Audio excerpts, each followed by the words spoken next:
What is up, everybody, and welcome back to another video. So on this video I want to go over 5 things I wish I knew before starting Amazon FBA, and hopefully these 5 things will kind of help you guys clear out anything when you're starting your own FBA journey and really just giving you that knowledge, that advice that you will need when you start this journey. And hopefully these 5 tips help you out in the long term. All right, so but without further ado, guys, let's get straight into it and go over the 5 things that I wish I knew. So number 5, one of the biggest things that confuse Amazon sellers when they start this Amazon FBA journey is knowing which business model to actually start on Amazon.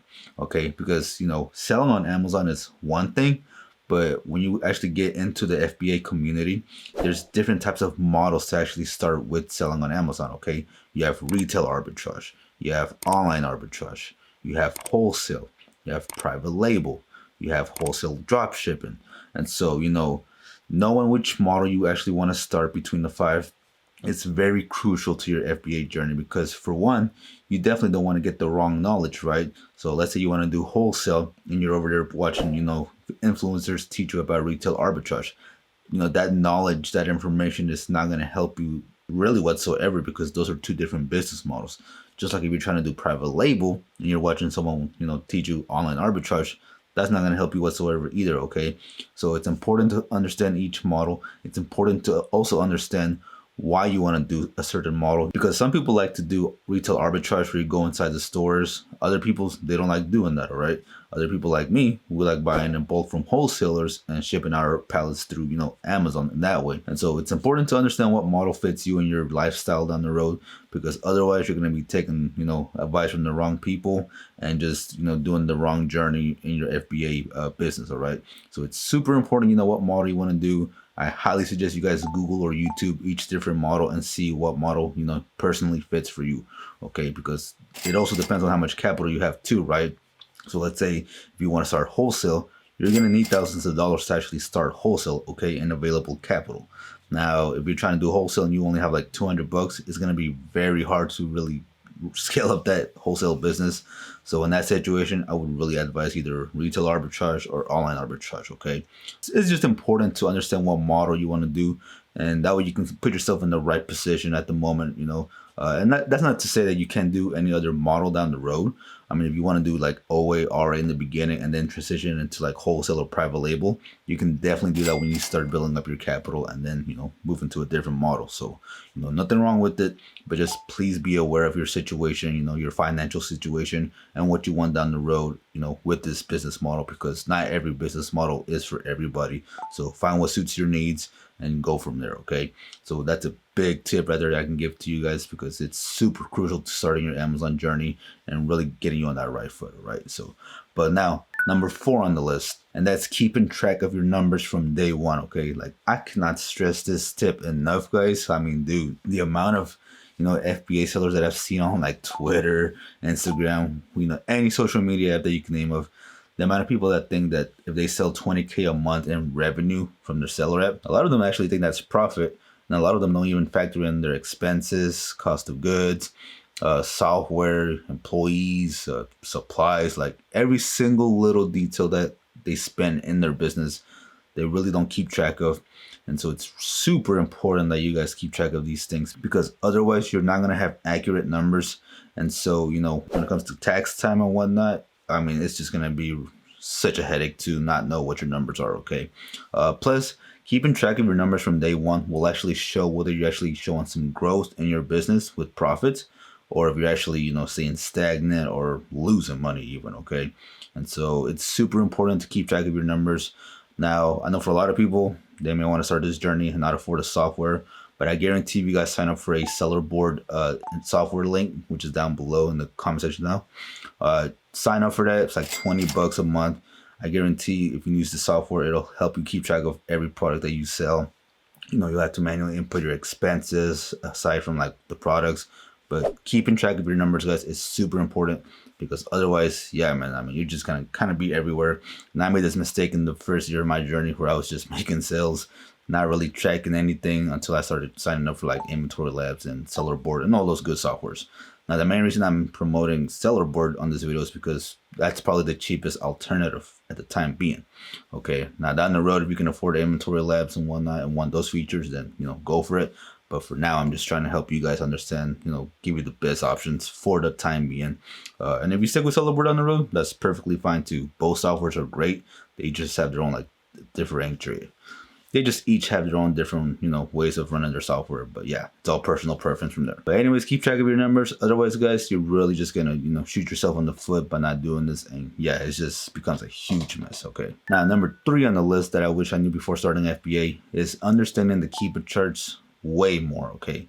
Now, listen, to be fair, when I first started my journey, I wasn't even aware about Keepa, about the software itself. So I went like a whole year doing this business model, just kind of winging it with products, testing them out and seeing if they sell. And yeah, I mean, it went okay, but I'm pretty sure it could have went better, right? Like knowing on the graphs, knowing if it sells, how much it's sold for, just so much that it would have helped me tremendously as far as scaling and really growing the business. Okay. So it's important to understand the Keepa charts, put in the work, look at those charts every single day, every single night, whenever you get the chance, and just understand why a situation on a product works, why it sold, why it didn't sell, suppressed buy boxes, how many sellers are on an offer, and just so much, right? Variations, buy box statistics, like so much into Keepa. Understand everything, like live it, breathe it, eat it, and like literally all day Keepa. And I guarantee this will give you a huge boost and competitive advantage over someone else who isn't, taking the time to understand Keepa. Because guys, Keepa is literally the #1 tool you desperately need in your FBA business. Okay, so please make sure you get Keepa. Please understand it. Please, write it. Please read the graphs. Please just, everything with Keepa. And I guarantee you guys will be successful down the road as long as you can put in the work and understanding the Keepa graphs. Now, number 2 on the list is, knowing how much work this business model actually takes. Okay.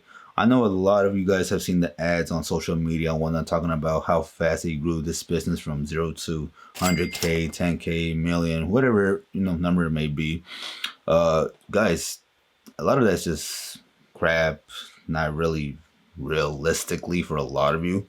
And truthfully, if you don't have much money, like at least 5,000 or more to really start this business model with, it's going to take you longer to scale, okay? Which is perfectly fine, right? Nothing wrong with that, because I started my journey with $1,000.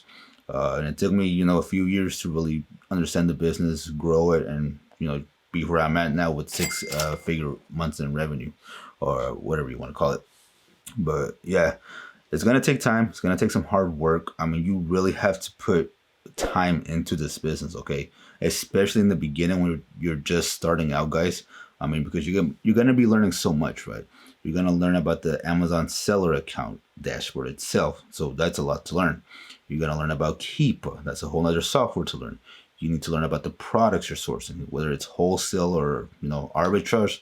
You're going to learn different things, different methods. So much. I mean, it's a lot of information to take up front. And so, it's going to take a while, and just take the time to really, put into the business and learn day by day. Okay. Take it one day at a time. There's really no need to try to like scale it so fast. I mean, most people who I've seen scale so fast end up kind of having to take a huge step back because they scaled too fast, and then they ended up, having to slow their growth. So, take the time, learn the business. If you make a profit, that's good. Reevaluate what worked, what didn't work, just everything within the business. Take it one step at a time. Don't compare yourself to others on social media who, maybe they started the same time as you and they hit, I don't know, a 6-figure a month in revenue in like less than 3 months, right? Because again, this business takes money to really grow. I mean, some people, like me, we start with $1,000 or less, so it takes us a bit longer. Other people, they have money saved up, 10K, 50K, whatever amount that may be. And so they're able to boost up their numbers way much faster, okay? So it just, don't let yourself get distracted and compare yourself to people on social media as well, okay? Because at the end of the day, this is our own journeys. We have our own goals, our own lifestyles that we want to pursue. And so it's important to not, compare yourself, and really just put in that work to really grow this business, okay? Because it will take time. It will take sweat, blood, tears, endless nights of just learning and learning and learning, making those mistakes, and basically everything else, right? So yeah, take the time. Don't rush it. It does take work, and if you don't like working, well, this business model is not for you. Just straight up, all right?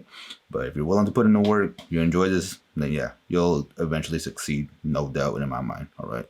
So, but now the last tip that I can give you guys that I wish I had started when I, did this Amazon FBA thing was networking as much as possible. And so, back when I started, there was very few creators out there, very few groups and whatnot about Amazon in general. And so there wasn't really as much people to really, kind of discuss certain things with, the actual business itself. Now, don't get me wrong, I had a few mentors, a few very small friends that I could actually, ask questions on and whatnot. But I'll be honest, compared to, these days, there's a ton of, value information out there. There's a ton of groups, a lot of networking going on. And so the biggest thing that I would advise you guys is to really put yourself out there and network with other like-minded sellers, okay? And especially if you're a new beginner, right? Maybe you just started out. You definitely want to gather yourself around with other new beginner sellers who, are also in the beginning phase, and really form yourself a small little mastermind group, because all of you are going to be able to help each other grow. A lot of you, especially if you're doing like arbitrage and whatnot, you could definitely, give out a lead to someone, they'll give one back, and, you guys will both just grow both your knowledge and your revenue profits at the same time, just by, expanding yourself to other people and actually networking, okay? Now, if you're the type of person who doesn't like to be on social media and whatnot, don't get me wrong, I don't blame you. I mean, shit, I probably wouldn't want to be either. But trust me, guys, you definitely want to be on social media, at least just to network, join certain groups, and really just, try to grow your businesses together, okay? Because otherwise, guys, it will take you a bit longer if you don't go out and network. So really try to get yourself out there. I'm not saying you have to, be a whole influencer or anything. Just, post a few shipments, maybe some revenue bars, and just, comment on other sellers' stuff, and just, be respectful and actually try to network, okay?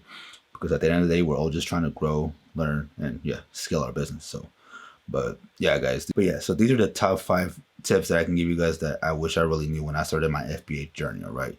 So let me know if these tips help you guys out. Let me know if there's anything else I might have missed or anything you guys can suggest. And yeah, put it down in the comment section down below. And guys, as always, I will see you in the next one, all right? So peace.